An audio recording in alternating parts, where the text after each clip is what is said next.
मेरा क्वेश्चन है following figure shows the relation between P and Q write the relation in set builder form number 2 roster form number 3 domain and range. देखो solution जो मैं first part करना है ये set builder form की होगी तो उरे आर जो मर्जी वर्ड मर्जी है तो लिखोगे सेट बिल्डर फॉर्म की set of all ordered pair x y such that x belongs to P y belongs to Q. ठीक है जी। तो थोड़ा की होएगा जी पहला नंबर इज स्क्वायर ऑफ सेट है x is a square of y answer आ जाएगा। देखो जी 9 है ये 3 का स्क्वायर है माइनस 3 का स्क्वायर है 4 है 2 स्क्वायर और माइनस 2 स्क्वायर 25 5 स्क्वायर और माइनस 5 स्क्वायर। सेकंड पार्ट है रोस्टर फॉर्म। देखो जी 9 अटैच करें 3 ना या माइनस 3 ना 9,3 9, -3 4 अटैच करें 2 ना या 4 करें -2 ना 25 करें 5 ना या 25 करें -5 ना। तीजा पार्ट है ये डोमेन कितनी आएगी 9 4 25 रेंज कितनी आएगी 5 3 2 -2 -3 -5। तो बस समझ लो बीच में लिया पहला स्लॉट डोमेन का होंगे दूजा स्लॉट रेंज का होंगे जोड़ा ये सैकेंड सैट है इस जो एलिमेंट लिखे हैं ये सारे आप इसनों को डोमेन च काउंट करते हैं। हाँ जी और पता लगा पार्ट का जी। ठीक है मैं नेक्स्ट लिखने लग गया ये मैं 10th क्वेश्चन हो गया मैं नेक्स्ट पार्ट करने लगे मैं जी मस्त नाम दे पहला लिखो जी रिलेशन है हाँ जी पहला वर्ड है रिफ्लेक्सिव REFLEXIV रिफ्लेक्सिव। हाँ जी a relation R on a set A is said to be reflexive if x related x or x comma x belongs to R for all x belongs to A। एक मैंने specially ना set ए लिखा ठीक है जी set ए specially पाया मैंने relation मैंने are पाया है। ठीक है जी relation R on a set A said to be reflexive if x comma x belongs to R यानी ये रिफ्लेक्सिव की डेफिनेशन है। दूजी हैगी जी सिमेट्रिक SYMMETRIC सिमेट्रिक। हाँ जी a relation R on a set A is said to be symmetric if x related y implies y related x और लिखोगे x, y belongs to R implies y, x belongs to R for all x, y belongs to A। हाँ जी तीजा है transitive जी। हाँ जी transitive क्या होता है a relation R on a set A is said to be transitive if x related y comma y related z implies x related z for all x comma y comma z belongs to A और तुसी कह सकते हो x comma y belongs to R y comma z belongs to R implies x comma z belongs to are.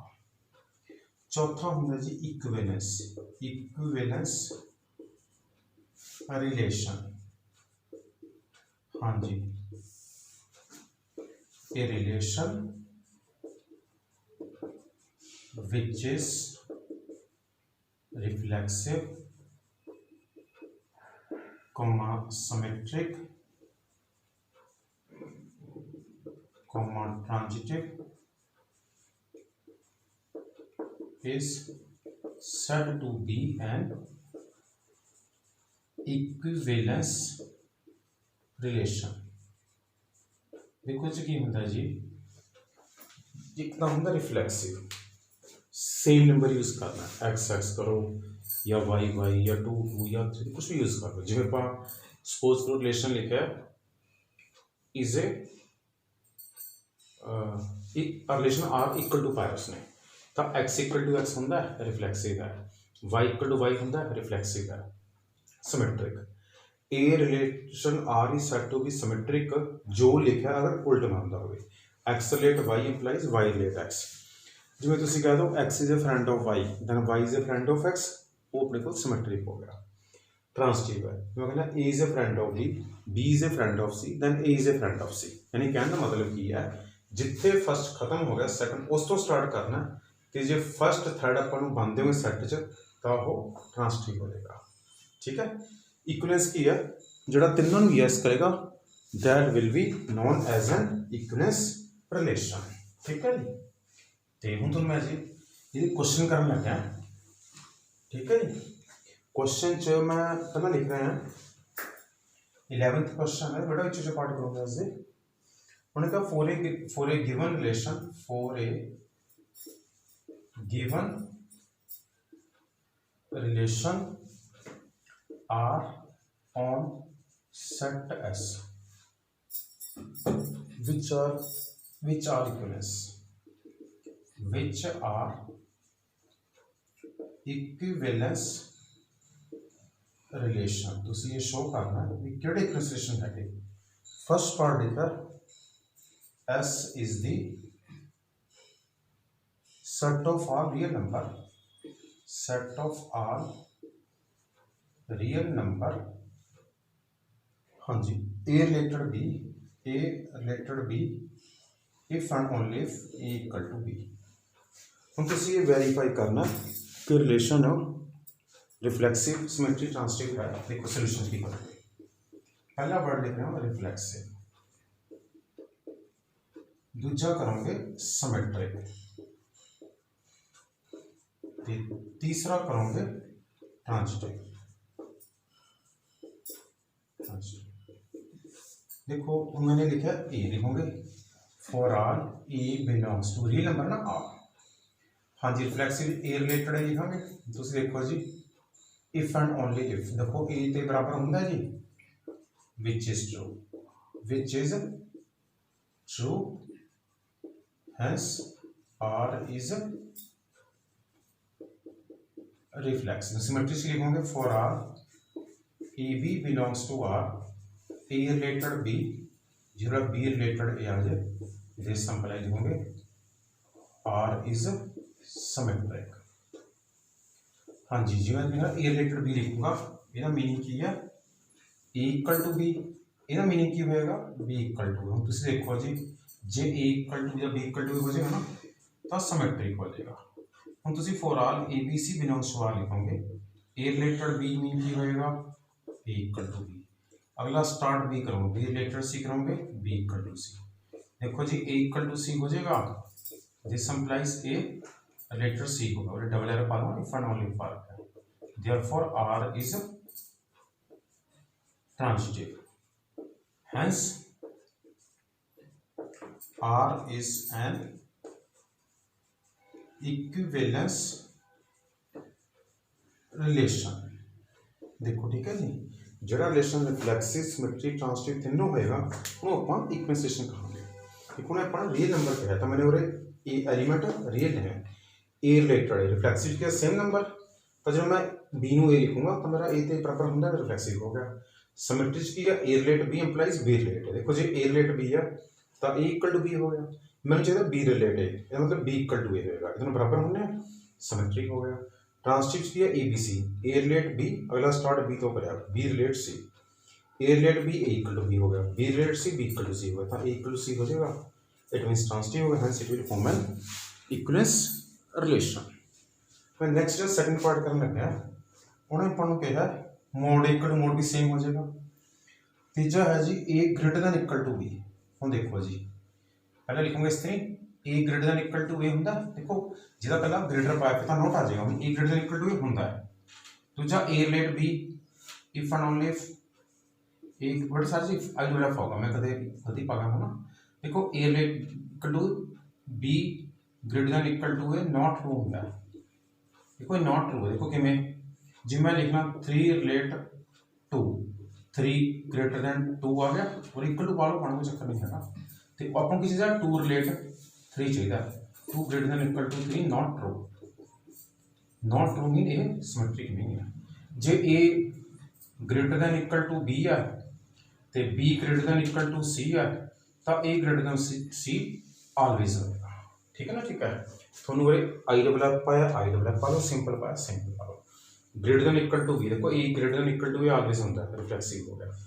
A greater than equal to B है तो B greater than equal to नहीं हो सकता। देखो 3 ग्रेटर दैन इक्वल टू 2 है, greater than और equal to एक condition hold कर रहा है, 2 ग्रेटर दैन और इक्वल टू 3 नहीं होता तो नॉट सिमेट्रिक हो गया। ये हो गया अपने को ट्रांसिटिव इज नॉट, देखो ट्रांसिटिव ऑलवेज आएगा, नॉट एन इक्विवेलेंस रिलेशन आ गया।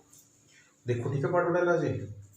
हूँ जो मैं नैक्सट लिखना क्वेश्चन हो रहे कला मान लो ग्रेटर दैन पा, नेक्स्ट क्वेश्चन करना है थर्ड नॉट पार्ट में, तो A greater than A not true आ जाएगा, which is not true not reflexive आ जाएगा।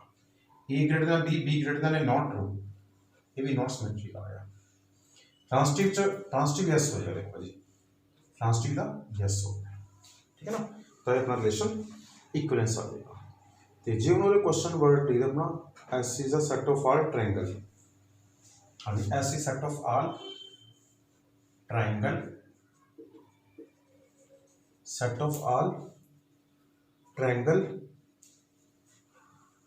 ए related B if and only if a congruent to b। देखो जी फॉर ऑल ए बिलोंग्स, देखो बेटा उन्होंने एस वर्ड यूज करा है, ठीक है ना।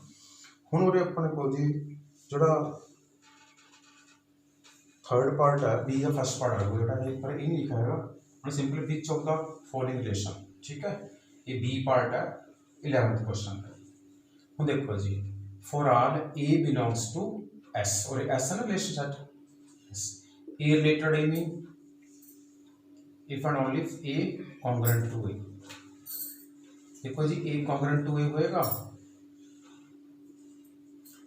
एक तो होंगे जी सिमिलर, एक होंगे कॉन्ग्रुएंट। कॉन्ग्रुएंट की होंगे सेम साइड, जिमें थोड़ी दो स्नैप हैं सेम साइज में तो कॉन्ग्रुएंट हो गया, थोड़ी दो अलग अलग लेंथ बड़ी स्नैप हैं वो हमको सिमिलर होंगे हैं तो हम अपने को जी ये तो कॉन्ग्रुएंट टू ए होएगा ना। और for all A B belongs to S A related B, और लिखूंगे जी ए कॉन्ग्रुएंट टू बी। अब if and only if A congruent to B, if and only B congruent to A, तो symmetric हो गया। और ए कॉन्ग्रुएंट टू बी, हाँ जी B relate C B congruent to C, this implies A congruent to C, तो transitive भी होगा। तीनों बन के अपना इक्विवेलेंस लिखो जी ए एक ट्रायंगल का कॉन्ग्रुएंट होनी होगी अपने आप से, ठीक है ना। अगर ए ते बी कॉन्ग्रुएंट ट्रायंगल है तो बी ते ए भी कॉन्ग्रुएंट होनी है। अगर ए ते बी कॉन्ग्रुएंट है बी ते सी कॉन्ग्रुएंट है देन ए ते सी भी कॉन्ग्रुएंट होनी है, hence this will form an equivalence relation. ठीक है, जे मैं लिखना इक्वल पैरामीटर तो पैरामीटर सेम आना अपने को जी, ठीक है ना। जी मैं लिखदा set of all parallel set of all lines लिखना, ये बेटा मेरे एक्स्ट्रा पार्ट हो जाएंगे, हम नंबर को कोई दे क्वेश्चन लिख के बंदा कर नहीं बंदा, मैं समझाइए ना तुम्हें। a parallel to b, a parallel to b, देखो जी a पैरेलल टू a होएगा which is true, a parallel b होएगा जी, अगर a पैरेलल b है देन b पैरेलल a हो जाएगा जी, ठीक है ठीक है। अगर A पैरेलल B है, अगला स्टार्ट B तो करोगे, B पैरेलल C है देन A पैरेलल C आ जाएगा, थोड़ा फिर सिस्टम आ जाएगा, ठीक है ना। तो हूँ जो मैं क्वेश्चन चेंज करना सेकंड पार्ट मारो और मैं वर्ड लिख देना परपेंडिकुलर A परपेंडिकुलर B, हम लिखूंगा A perpendicular A which is not true R is not reflexive हो गया। देखो जी ठीक है पढ़ ला, आर इज नॉट रिफ्लेक्सिव हो गया। हाँ जी, अगर ए परपेंडिकुलर बी है तो बी परपेंडिकुलर ए हो जाएगा तो सिमेट्रिक हो गया। अगर ए परपेंडिकुलर बी है और मैं सैट एस पा रहा ना, तुसी और एस पा लो, फिर होगी वैसे मैं बाई चांस पिछले ना आर पा गया सी और एस अपने को A perpendicular B, B perpendicular C, A perpendicular C not true. चाहे तुसी लाइन मार दो चाहे लिख दो नॉट रिलेट सी, ठीक है, विच इज नॉट ट्रू पा दो, आर इज नॉट ट्रांजिटिव। देखो मैं set of all line two dimension लिखा, जे 3 होंदा फिर यस हो जाता। देखो ए पैरेलल, देखो जी ये लाइन ए लिखी मैंने, ए परपेंडिकुलर का होंदी नहीं ना, नॉट ट्रू आ गया। जे ए परपेंडिकुलर बी है देन बी परपेंडिकुलर ए है, पर देखो जी तो इसका सिमेट्रिक हो गया। जिवें कहना ए परपेंडिकुलर बी, बी परपेंडिकुलर सी देन ए पैरेलल सी आ गया। ये बेटा अपनी गल टू डायमेंशन की हो रही है, 3 च हो सकता है, कोई प्रॉब्लम नहीं हैगी। ठीक है जी, तो हो जाएगा पार्ट जी। बाकी कुछ पार्ट तुम खुद ट्राई करना, जो खुद ट्राई करोगे फिर क्वेश्चन आएगा, ठीक है ना। हूँ देखो मैंने पैरेलल क्वेश्चन करता, परपेंडिकुलर क्वेश्चन करता, चलो बाकी फिर मैं करना देखा।